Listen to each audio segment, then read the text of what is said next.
I updated my 2026 NBA draft big board at Sportscasting today with a bunch of cool new stuff, scouting reports, extra superlatives, but this class is unbelievable, and I made some tweaks in the January update that I want to talk about today. I bumped Kingston Flemings up a tier after doing what he's doing in conference play. I have so much confidence in his stardom now. Incredible shot maker. He's a blur. He can really pass, and his defensive upside is pretty intriguing to me as well. And Jaden Quaintance, it's less about me really worrying about him as a player and more about the injury and the athleticism and seeing how that goes. So more of a TBD at this point. And Tyler Tanner, man, that guy is awesome. I talked about Braylon Mullins today. He is a really good player. And I really did give Joshua Jefferson the respect he deserves. One of the best players in college basketball. And I love his combination of like physical strength and mobility for a guy that size and level of passer as well. Ibuka Okori, huge riser for me. I was waiting for him to replicate his early season production in conference play to move him up, and oh boy has he done that.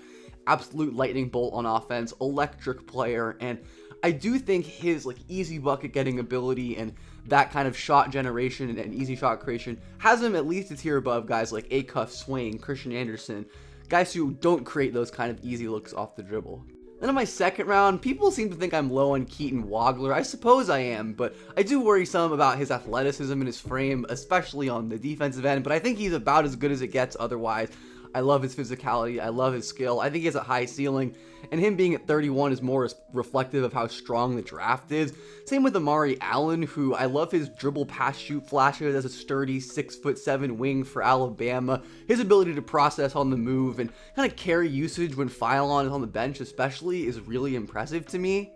I gave some more respect to experienced veteran point guards like Tamin Lipsey, Bruce Thornton, who I think might be my highest numerical riser, who is just playing out of his mind in conference play.